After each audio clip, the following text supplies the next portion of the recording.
Erriyon Knighton is one of the greatest sprinters that we have in the entire world, and he even has the medals to back it up. So when he went out at the USA Championships and failed to make Team USA basically for the first time in his entire pro career, like he ran the 200 and got, like the spot that just barely missed making the team.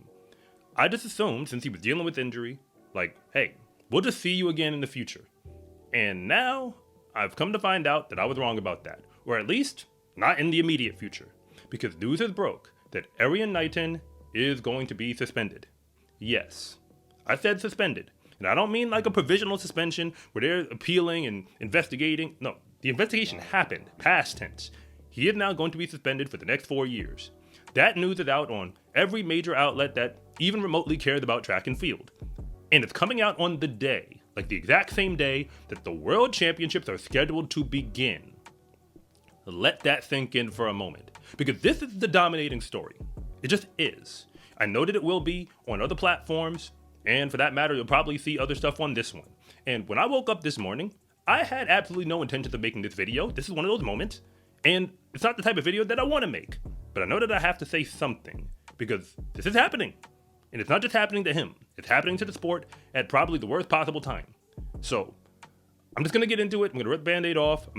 Probably not going to do a whole bunch of fancy editing. I'm just going to, air out my thoughts. So, I guess this is a rant video, because I have some thoughts, and I'm pretty sure the rest of the people do as well. And, if we're going to have the conversation, let's have the real conversation. Let's do it.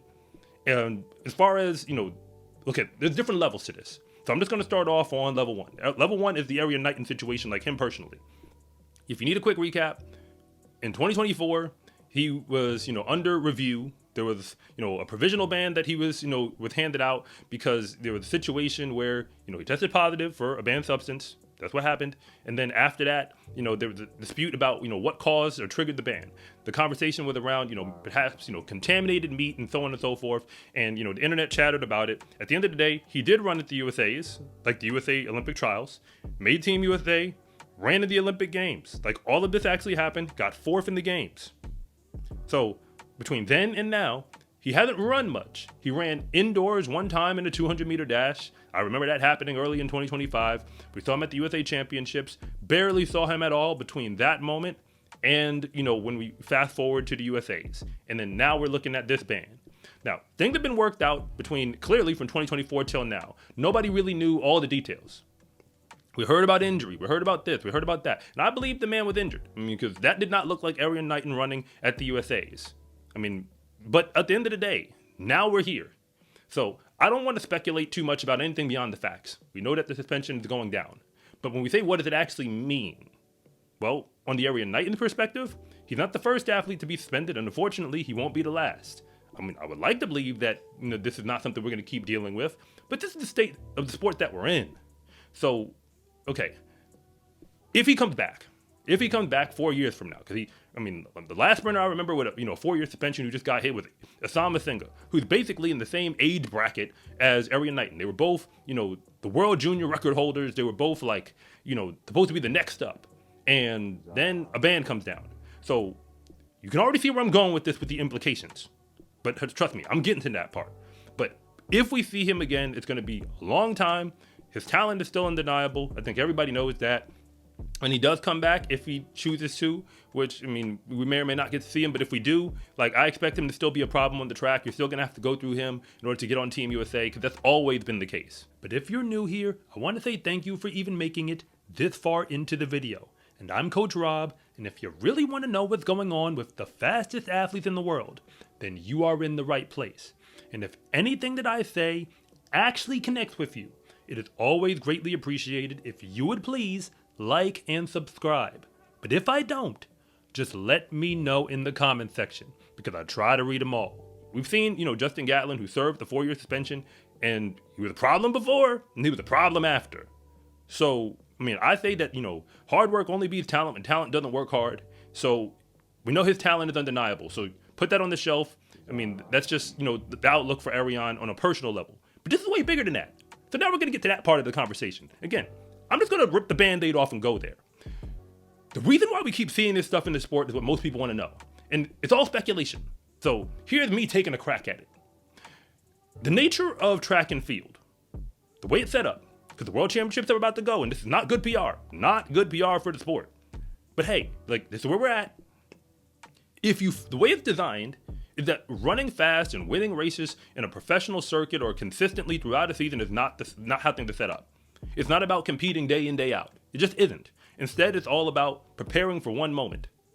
There's a reason why track and field athletes, they slide very well over to, fitness sports, specifically when you think about, weightlifting and, bodybuilding. Like, the training that we do in the track and field world immediately converts pretty well over there, because that's also about competing to or training your body to peak into a specific moment. And in track and field, when it comes to, thriving and having success in the sport, because everybody's trying to go off at the Worlds or go off at the big moment in order to, get their contract and, cement their contract, get their incentives, everything. Like, that's how it's designed. When athletes are training, I am aware that they're all trying to figure out what the line is, because everybody's doing everything that they possibly can to be the best. That's what they're all doing. And there's a line about what's allowed and what's not allowed. That's just what it is. So when it comes to, not just the training, but recovery, things that you put into your body in order to move the needle to get you to your best possible self. Because recovery is a large part of training. Everybody's doing whatever they possibly can. That's, again, if there's a line that you can't cross, in terms of you can't take that, or you can't take that amount of that substance, or whatever it is, everybody's trying to figure out what that line is and how far they can go to get close to it without going over. So as long as you don't fail a test or what have you, technically, you didn't cheat. Does that make sense? You didn't cheat if you didn't pass the line. And everybody's trying to figure out what that is. But then you have the other half. I think people jump on the athletes, but the athletes put a lot of trust in their teams. So I'm not coming for anyone individually. I'm just saying the athletes put a lot of trust in their teams. If you're an athlete, for the most part, you do whatever your coach tells you. Or whatever, if the people who are supposed to help you be fast, if they say do this and it'll get you, you don't ask as many questions as you probably could.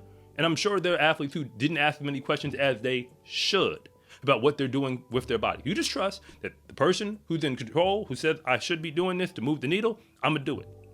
And again, everybody's doing something. The idea that all these athletes, because I ran in college at the D1 level, but it was low D1. I can assure you, I was not on anything. When I say anything, I mean anything. I didn't even take a multivitamin. I only ate the food that they had in the dining hall. I ate a bunch of it, but that's all I was doing. So I probably left a whole bunch of speed on the table because I wasn't taking anything. I wasn't even taking Gatorade chews or Gatorade gummies or anything like that, which apparently is a problem because I believe that's what, Osama Singa, quoted as potentially triggering, what eventually led to his ban, which, hey, you can believe that whether you think it did or did not happen. But like, the sport is designed, it's engineered to make it really easy to incentivize athletes to push the needle as far as they can. Like, why are we seeing this over and over and over again in the sport? Because we're tired of whereabout violations and provisional suspensions. Don't nobody want to hear about that. That's not what we do in other professional sports. And track and field is an amateur sport with professional athletes in it. But trust me, those pro athletes know how hard they're working, which is why they believe they deserve more. Now, I've already gone on record to say, you don't get paid what you're worth. I'm sorry. You get paid what you negotiate. And as long as the negotiations are around one major event on the calendar, that's what it is. It's going to be hard to negotiate more money. But all of this stuff doesn't help. I think they kind of run together. These two problems. The lack of competitive stakes through the season puts all the stakes on one moment, which incentivizes athletes to peak for that moment, to do everything that they possibly can to milk that one moment to be able to make money. And again, there's a line, and everybody's trying to go as close as they can to that line without passing it. There are athletes who probably do everything that they can and stay under that line. And that's how they ride through their careers. There are others who, I'm sure, maybe pass the line a little bit, but as long as they don't get caught passing it and get back under it, by the time they get tested, you're still clear. I'm not throwing any names out there. I'm just saying I'm sure that this is a thing that's actually happening. And then you have those who stay further away from the line, but they're also going to be more challenged in getting to the top self. Again, talent is also a piece of this, which brings us back to Erriyon Knighton, because he is a part of the Avengers. That's what I called him.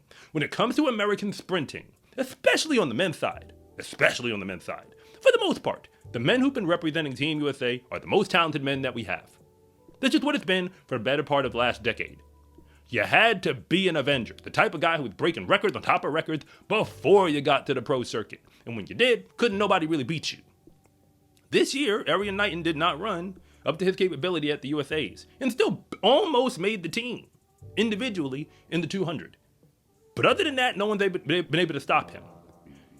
His age and stage, like he's young enough where he could still go back to a college campus. And I don't know what's next for him. And I certainly, again, want him to, flourish in every sense of the word, as an individual. Like that's just my desire.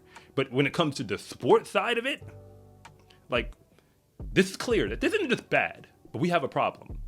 The fact that I'm waking up on a day where, again, I'm going to be covering the Worlds. That's just what's going to happen. Every opportunity that I get to address the sprints and to some degree the hurdle events, especially the relays, 4x1, I'm looking at you because I'm a little nervous right now, Team USA. But hey, I'm just going to hold out hope, blind faith that this baton is going to get around the track. But because I'm going to be covering all of that stuff, and I'm going to be up early in the morning to do so because I'm in America, I'm not in Tokyo. So when they're running, if they're running at 5 a.m., I'm going to be watching at 5 a.m. That's how I'm going to let you know what's happening. Just keep it in a buck. That's what we're doing here. But this moment, I know, is going to shake up the game. It's going to reverberate through the sport. Because for it to come out the way that it did at this time, because we've heard about this story for quite some time and kind of forgot about it, to be real. So now to get the, what really makes me wonder, y'all could have broke this news last week? Y'all couldn't have broke it 2 weeks ago? It took you till right now? Is that really how the process works for a case that's been in process for, a year? I mean, again, I'm not on the committee. I don't know how that all played out, but that's what we're doing. So yes, this is bad. I hope that we can move, the sport can eventually turn the page. And I think that the restructuring of what we think pros track is and where the money is in the sport would be a large part of it. Because if you have to run fast throughout the year, and you were obviously getting tested and so on throughout the year, a lot of this would go away. Because there would be now, no incentive to trying to, make everything about one moment in terms of how you train, which is like, look, we can just kind of do whatever we want in the dark and to just come out in the light when it's time to shine. That's what the sport has become. Do what you do in the dark. Go as far as you need to go to get yourself ready. And when it's time to shine, you show up and you shine. What I want to see is the stars of the sport shining as much as they possibly can, because that is how you negotiate getting paid what you think you're actually worth. And Erriyon Knighton has always been one of the stars of the sport, but unfortunately, we won't get to see him compete for a long time. In the sport of track and field, race day is honestly the easy part, because all of the real work gets put in when nobody is watching. When you wear every day is training day gear, you can let the whole world know that your success in competition is not an accident. Order yours at scarecruiting.com/shop or use the link in the description below, and it always comes with free shipping. It's a huge support to me and this channel, so I can continue to make you more content like this. And remember, it is always greatly appreciated if you would please like and subscribe.